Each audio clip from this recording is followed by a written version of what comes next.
Right, now that I've played Brighter Shores for around 10 hours or so, and I've seen kind of a lot of negative feedback, I decided to make my own video about the game. I wasn't sure if I liked the game enough when it came out. I'll make this look like an old man, actually. I didn't know if I liked the game enough when it came out to make any content for it, but I'm actually kind of a fan. So, welcome to Alpaca Shores. Sub-Zero here is going to be my Cryo Knight, most likely. As you can see, I've already moved some stuff around. Like, you can drag these things around, and I can keep that in, but this way I can have my map in my inventory over here. Alright. The tutorial is kind of long.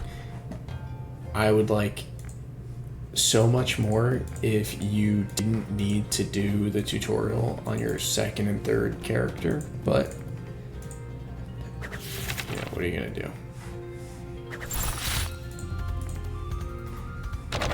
These are just quick little things. So tool belt items you always have on you.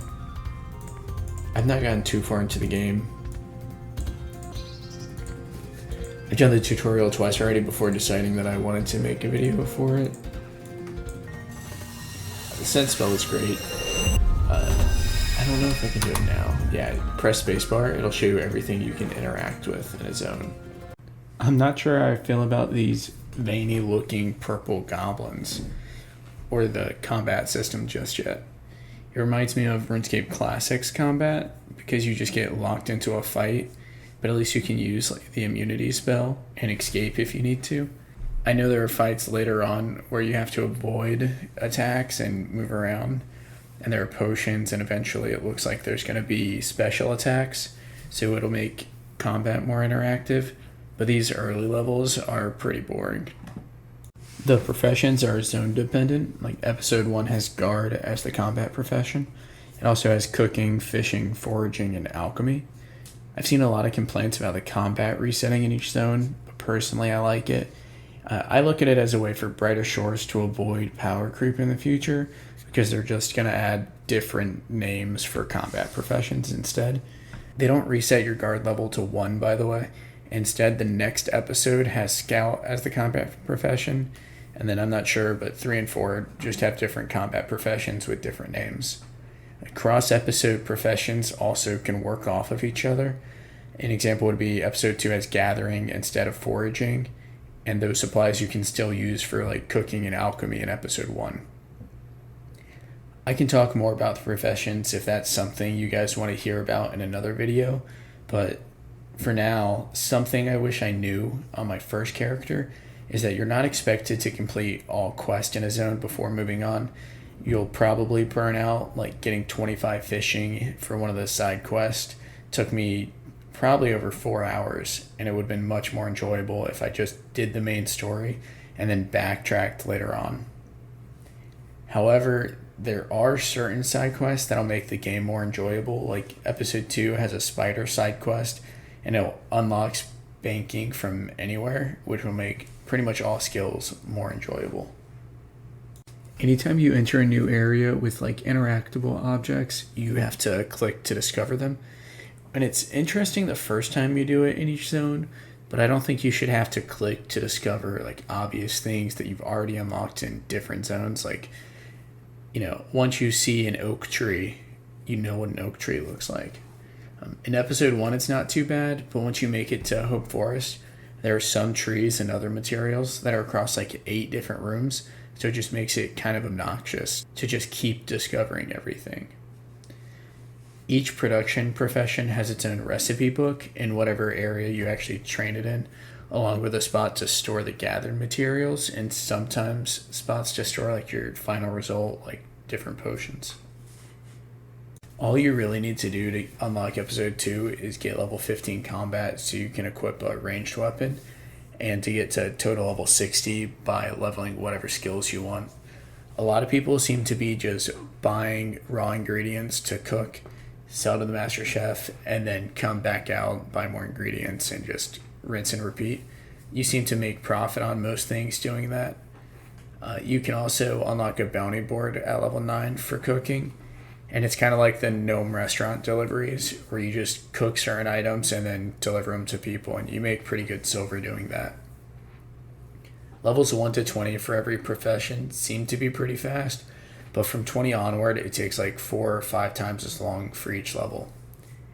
At level 20, you do unlock the ability to AFK a profession, but you have to spend a knowledge point to unlock it, and you also get the ability to spend a knowledge point for just straight XP, which I think is 25% the XP required for the level.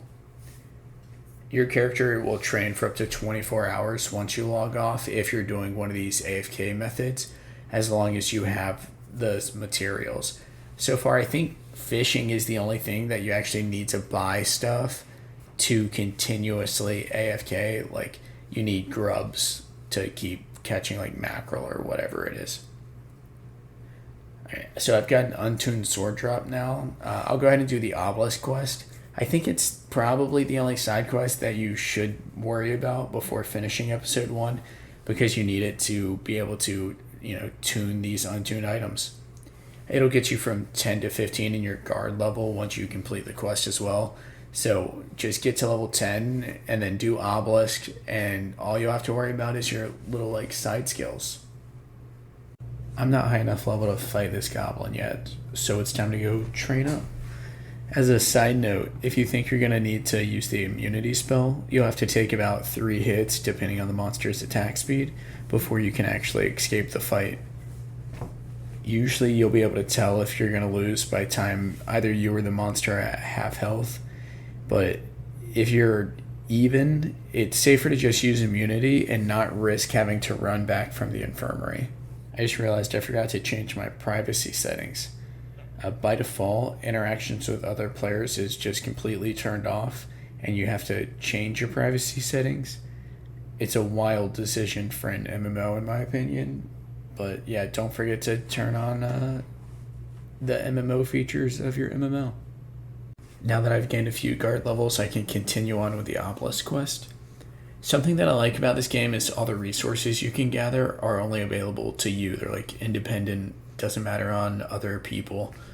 The only thing that seems to be affected by other players are combat professions, because there's only a certain amount of monsters, and if someone's in combat with one, you can't join in. The only time that's affected me was like day of release. There were 1 or 2 other accounts trying to fight the same goblin thief, and I just had to wait a moment. But anyway, kill the thief, get the key, report to Commander Hackett. Commander Hackett has you open this chest that has untuned swords in it and tells you about the obelisk. Head west past the town square and go into the first southern room. There, this chick asks you for help finding a missing piece of the obelisk that fell off and floated downstream. This seems to be the only part players have an issue with, and it's one of the reasons I like the scent spell so much. So go back to the town square, south past the eels, go east into an area that has a bunch of puffer fish. You press space or, just click on the scent spell, and it will reveal the missing spike. Pick it up, return to Corporal Maricina, try to attach the piece. It doesn't work, and she thinks it's a you problem. She tries it. It actually doesn't work. She gives you a tablet you gotta read. Talk to her again. Tell her you don't know what it means. And then you head back east all the way towards the town gate. In one of the southern rooms, you talk to Nabeth. She gives you 4 more tablets, and you go back to the obelisk to solve this Skyrim-ass puzzle. Read the first tablet again, and then place the 4 new tablets in the order they appear on the first on these ancient posts around the obelisk. Now a Cryo Knight appears. They're magic suppressed, so you need to home teleport, talk to Anhe Sandorman, run back to the obelisk, talk to them, go through this, tune your items, and then return to Commander Hackett for your free XP drop. Now you move on to just leveling whatever skills you feel like doing. All that's left is to get our total hope port level to 60. I'm going to start with cooking since it's all right here, which makes it pretty easy. You buy 12 bread, buy 12 bacon, fry your bacon, prep your sandwiches, and then sell to the head chef and repeat. This was supposed to just be a really quick video showing my thoughts on the game and hopefully help with some positive feedback. It's gone a little longer than I expected, but I've really been enjoying the game and have been very happy with the developer feedback and their responses to criticism from people who've been playing the game. They've been great at implementing quality of life changes and responding to questions and feedback of the players. The game is definitely worth trying out if you're on the fence, and I'm going to continue playing for sure. If you'd like to see more Brighter Shores content, let me know. Plus, let me know if you'd prefer progress videos, guides, or whatever you'd like to see. Bye.